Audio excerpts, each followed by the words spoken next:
हाँ जी बच्चों, ਅਸੀਂ ਲਾਸਟ ਵੀਡੀਓ ਦੇ ਵਿੱਚ 4th ਸਮ ਕਰ ਰਹੇ ਸੀ। ਕੰਪਲੀਟ ਨਹੀਂ ਸੀ ਹੋਇਆ, ਇੱਕ ਲਾਸਟ ਸਟੈਪ ਉਹਦਾ ਰਹਿ ਗਿਆ ਸੀ। ਉਹ ਸਟੈਪ ਅਸੀਂ ਹੁਣ ਕੰਪਲੀਟ ਕਰਦੇ ਹਾਂ। ਤੁਹਾਨੂੰ ਯਾਦ ਹੋਣਾ ਕਿ ਉਹਦੇ ਵਿੱਚ ਇਸ ਸਮ ਦੇ ਵਿੱਚ ਫਿਜ਼ੀਬਲ ਰੀਜਨ ਹੈ ਜਿਹੜਾ ਉਹ ਅਨਬਾਊਂਡਡ ਆਇਆ ਸੀ। ਦਿਸ ਸ਼ੋਜ਼ ਅਨਬਾਊਂਡਡ ਰੀਜਨ। ਤੇ ਅਨਬਾਊਂਡਡ ਰੀਜਨ ਦੇ ਲਈ ਇੱਕ ਐਕਸਟਰਾ ਸਟੈਪ ਹੋ ਜਾਂਦਾ, step 5। Feasible region is unbounded. ਉਹਦੇ 'ਚ ਅਸੀਂ ਚੈੱਕ ਕਰਦੇ ਹਾਂ ਕਿ ਜੋ ਵੀ ਮਿਨੀਮਮ ਐਂਡ ਮੈਕਸਿਮਮ ਵੈਲਿਊ ਆਈ ਹੈ ਕਿ ਉਹ ਰੀਅਲੀ ਮਿਨੀਮਮ ਜਾਂ ਮੈਕਸਿਮਮ ਵੈਲਿਊ ਹੈ ਵੀ ਜਾਂ ਨਹੀਂ। ਇੱਥੇ ਤੱਕ ਅਸੀਂ ਕਰ ਲਿਆ ਸੀ, ਰਾਈਟ। ਇਸ ਤੋਂ ਅੱਗੇ ਅਸੀਂ ਇੱਕ ਪੁਆਇੰਟ ਲਿਖਣਾ ਸੀ। ਮੈਂ ਤੁਹਾਨੂੰ ਦੱਸ ਰਹੀ ਸੀ ਕਿ ਨੋਰਮਲੀ ਅਸੀਂ ਲਿਖਦੇ ਹਾਂ below and on, above and on. ਇਹਦੇ 'ਚ ਐਂਡ ਔਨ ਨਹੀਂ ਲਿਖਣਾ ਕਿਉਂਕਿ ਇਹ ਸਟ੍ਰਿਕਟ ਇਨਇਕੁਐਲਿਟੀ ਹੈ। ਜਿਹੜਾ ਅਸੀਂ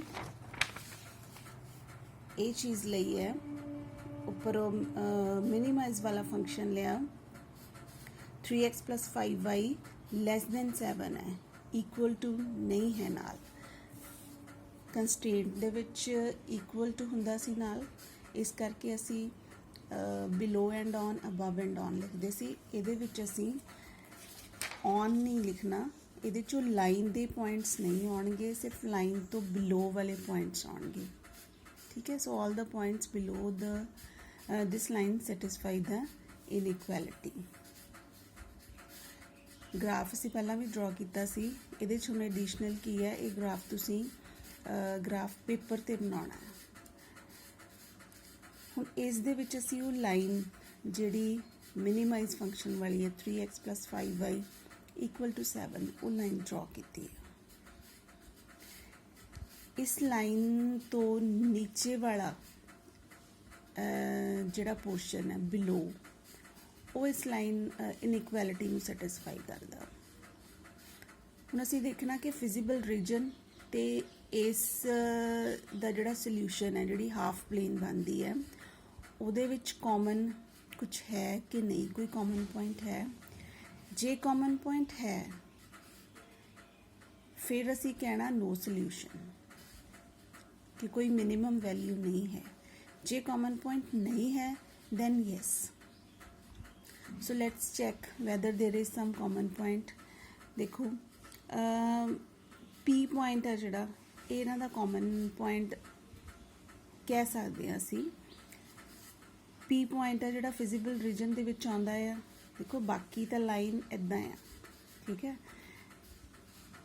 ਤੇ ਫਿਜ਼ੀਬਲ ਰੀਜਨ ਹੈ ਜਿਹੜਾ ਸਾਡਾ, ਉਹ ਇੱਦਾਂ ਆ। ਤਾਂ ਉਹਦੇ ਨਾਲ ਟੱਚ ਕੀ ਹੋ ਰਿਹਾ, ਸਿਰਫ ਇੱਕ P ਪੁਆਇੰਟ 'ਤੇ ਹੀ ਟੱਚ ਹੋ ਰਿਹਾ ਨਾ। ਪਰ ਤੁਸੀਂ ਦੇਖੋ ਜਿਹੜਾ P ਪੁਆਇੰਟ ਹੈ ਉਹ ਇਸ ਇਨਇਕੁਐਲਿਟੀ ਦੀ ਸੋਲਿਊਸ਼ਨ ਪਲੇਨ ਦੇ ਵਿੱਚ ਨਹੀਂ ਆਉਂਦਾ, ਬਿਕੋਜ਼ ਲੈਸ ਹੈ। ਜੇ ਇਕੁਅਲ ਟੂ ਹੁੰਦਾ ਨਾਲ ਇਨਇਕੁਐਲਿਟੀ ਦੇ ਵਿੱਚ, ਫਿਰ P ਪੁਆਇੰਟ ਹੈ ਜਿਹੜਾ ਇਨਕਲੂਡਡ ਹੋਣਾ ਸੀ।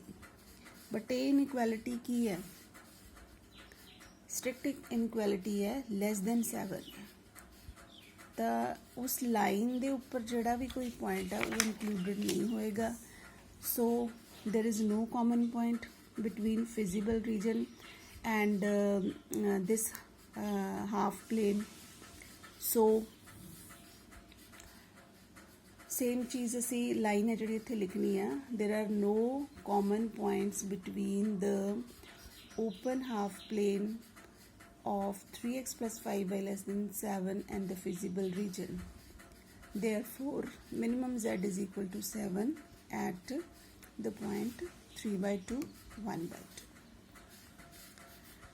Next, fifth sum, maximize 3x + 2y subject to these constraints. Step 1, step 2.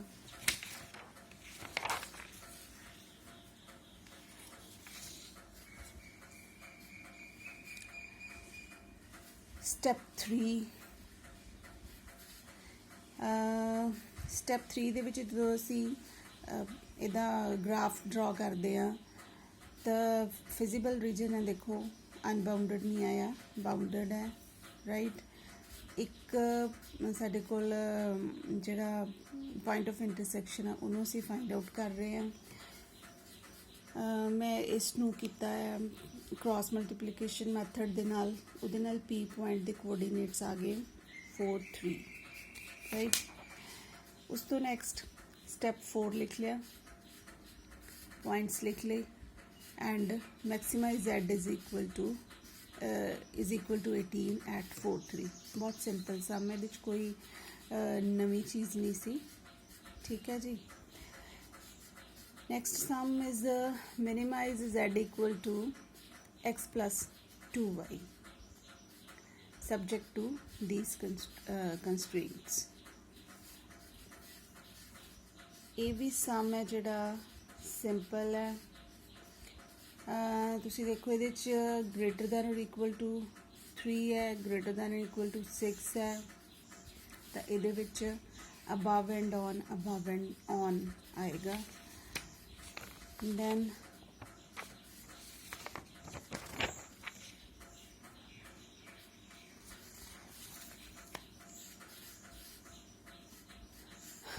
ਜਦੋਂ ਅਬਵ ਐਂਡ ਔਨ ਕਰਦੇ ਹਾਂ ਤਾਂ ਅਸੀਂ ਦੇਖਾਂਗੇ ਕਿ ਜਿਹੜਾ ਫਿਜ਼ੀਬਲ ਰੀਜਨ ਹੈ ਉਹ ਅਗੇਨ ਅਨਬਾਊਂਡਡ ਹੋ ਜਾਂਦਾ ਹੈ।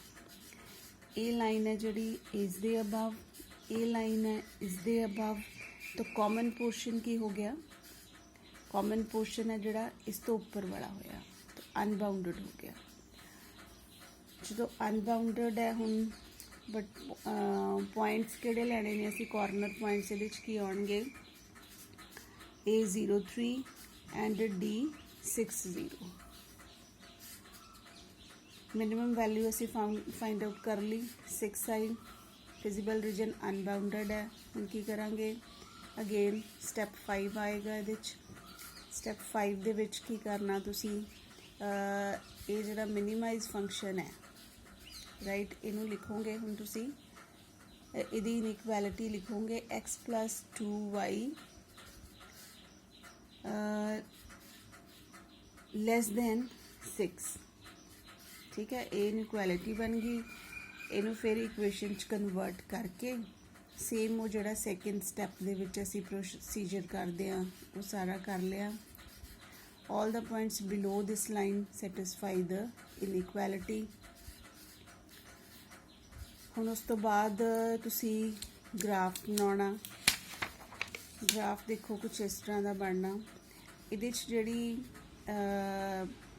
ਇਹ ਸਾਡਾ ਫਿਜ਼ੀਬਲ ਰੀਜਨ ਹੈ, ਇਹਦੇ ਵਿੱਚ ਜਿਹੜੀ ਇਨਇਕੁਐਲਿਟੀ ਤੋਂ ਅਸੀਂ ਇਕੁਏਸ਼ਨ ਬਣਾਈ ਸੀ ਉਹਦੀ ਲਾਈਨ ਹੈ ਉਹ, ਤੇ ਉਹ ਲਾਈਨ ਓਵਰਲੈਪ ਹੋ ਰਹੀ ਹੈ ਇਸੇ ਲਾਈਨ ਤੇ। ਉਹ ਜਿਹੜੀ ਲਾਈਨ ਹੈ ਨਵੀਂ ਸਾਡੀ ਆਈ ਹੈ ਉਹ ਇਸੇ ਲਾਈਨ ਦੇ ਉੱਪਰ ਹੀ ਆ ਰਹੀ ਹੈ।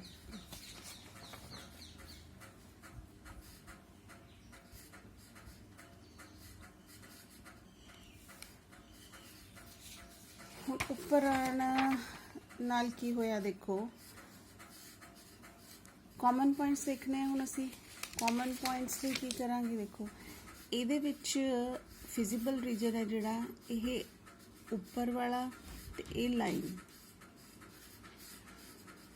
ਲਾਈਨ ਤੇ ਉੱਪਰ ਵਾਲਾ ਸਾਰੇ ਜਿਹੜੇ ਪੁਆਇੰਟਸ ਨੇ ਉਹ ਫਿਜ਼ੀਬਲ ਰੀਜਨ ਦੇ ਵਿੱਚ ਆ ਗਏ।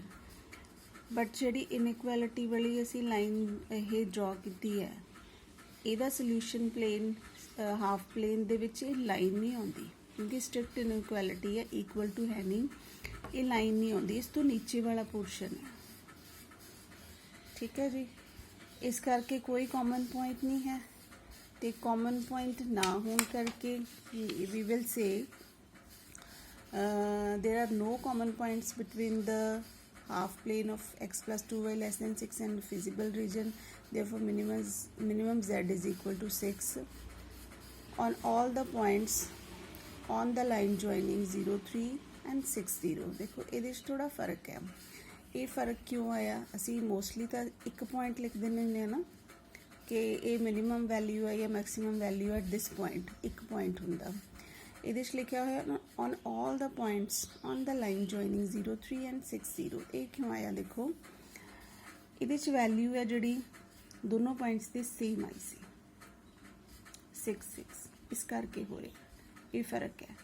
ਜਦੋਂ 2 ਪੁਆਇੰਟਸ ਦੀ ਵੈਲਿਊ ਸੇਮ ਆ ਜਾਂਦੀ ਹੈ ਫਿਰ ਅਸੀਂ ਇਹ ਵਾਲੀ ਲਾਈਨ ਲਿਖਦੇ ਹਾਂ ਕਿ on all the points joining the line. ਮਤਲਬ ਇਹ ਜਿਹੜਾ ਲਾਈਨ ਹੈ ਇਹਦੇ ਸਾਰੇ ਪੁਆਇੰਟਸ 'ਤੇ ਹੀ ਵੈਲਿਊ ਹੈ ਜਿਹੜੀ ਉਹ ਮਿਨੀਮਮ ਹੈ। ਹਾਂਜੀ, ਕਲੀਅਰ ਹੋ ਗਿਆ ਜੀ। ਬਾਕੀ ਸਮਸ ਅਸੀਂ ਨੈਕਸਟ ਵੀਡੀਓ ਦੇ ਵਿੱਚ ਕਰਾਂਗੇ।